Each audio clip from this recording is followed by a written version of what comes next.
Okay, so we're over to lesson 2 on the ASTROFX Fundamentals series, and in this one we'll be discussing GDP and inflation. GDP, so it's gross domestic product. So we've got a little chart there of all the countries in the world that have the highest GDP, and this is actually a forecast for 2019, but you can see the United States are way in the lead, with China second there and Japan third. So this is the Investopedia explanation, and it says gross domestic product is the total monetary or market value of all finished goods and services produced within the country's borders in a specific time period. As a broad measure of overall domestic production, it functions a comprehensive scorecard of the country's economic health. So I'm going to simplify this. It's basically how much money a particular economy makes. It's important because we need to know as well with each economy which ones are performing well and which ones aren't, and the differences between them. Real results versus consensus estimates are very important, because each bank and each analyst will give us an idea of where they think GDP is for that particular country. If GDP does better, then the currency will go higher. If GDP does worse, it will go lower. And if it just stays roughly where all the consensus estimates are, the likelihood is that it won't move that much. So that's the important part here, is that how people measure it and how they make their guesses on GDP and whether they're right or not. You know, normally we like surprises, basically, because that inspires volatility in the market. How this impacts price. Most traders and economists have an idea of what GDP is for each nation. The important thing is if it's better or worse than those expectations, and what are the difference between emerging markets and developed markets. So we'll basically spend a bit of time on this now. So China, for example, is an emerging market. It's not saturated. Things are still growing there. Their GDP is between 5 and 6% every single year. But in a market like the US or the UK, we're at basically a full economic standpoint.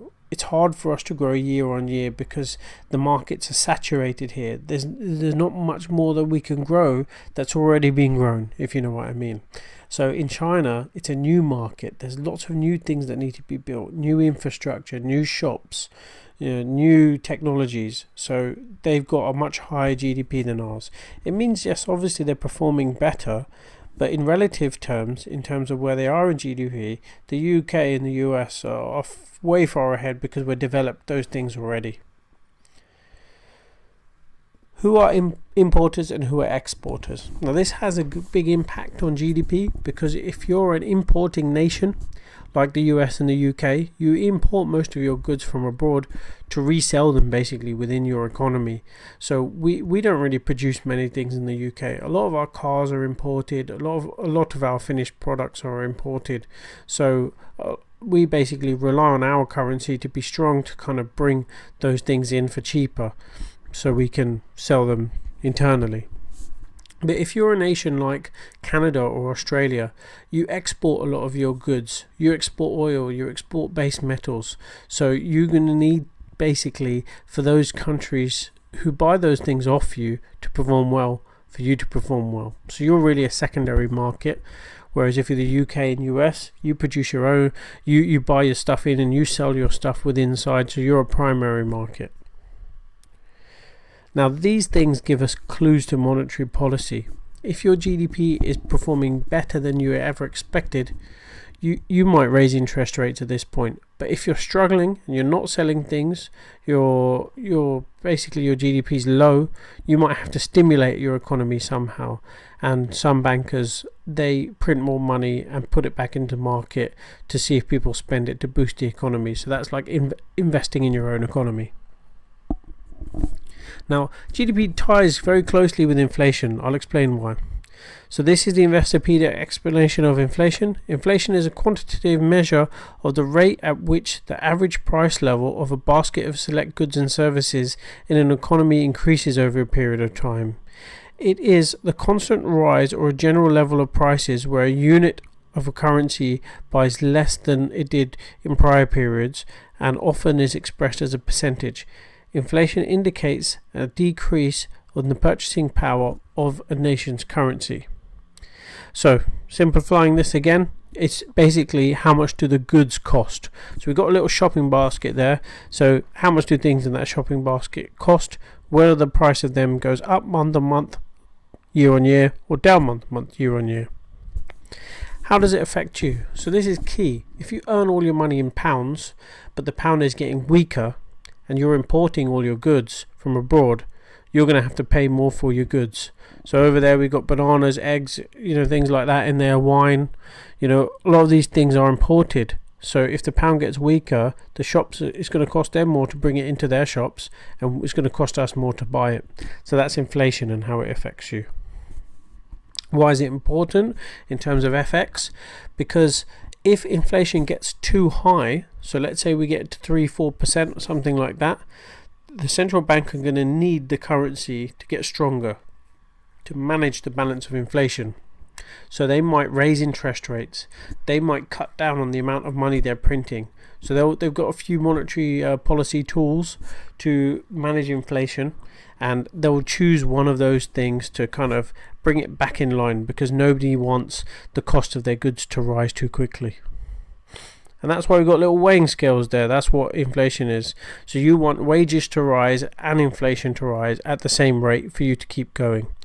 Then you want the growth of the country, so the GDP, and inflation to rise at a decent rate. Preferably you want growth to rise more than inflation is rising. Which part of the market has room to maneuver? Now, what we mean by this is that if inflation is above 2%, and your interest rates are down at 1%, potentially you've got a bit of space to rise your interest rates, but to keep up with inflation.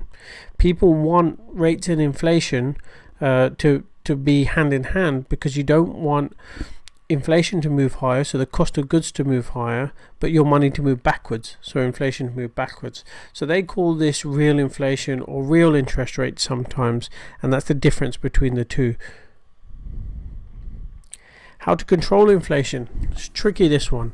So the main thing is basically your currency. If you're an importing nation like the UK, if the goods get too expensive for the consumers, you're going to have to raise your interest rates to make your currency stronger, to then push inflation lower. It does take a little bit of time. There's a bit of a lagging effect, obviously, but this is the main way of doing that. What effect does it have on an FX pair? So FX traders, they know that central banks watch inflation carefully. That's part of their mandate. So if inflation gets too high, the currency will move up, because people will bet that interest rates will start to change based on inflation.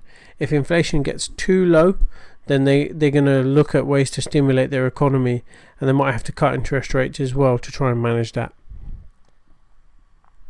This is like I said, the key point of it is it gives us clue to the path of monetary policy. Do they need their currency to be weaker or stronger? Will they add QE? Will they raise interest rates or lower interest rates? So the main things to take away with this is each country has their own targets for inflation.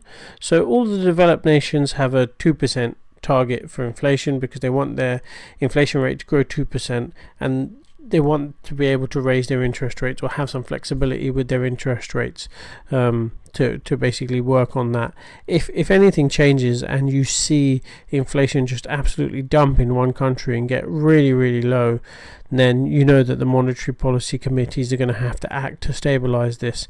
And normally it works like this: if inflation is higher, then interest rates are going to have to go up. If inflation is lower, then interest rates are going to have to go down to help get inflation back, basically.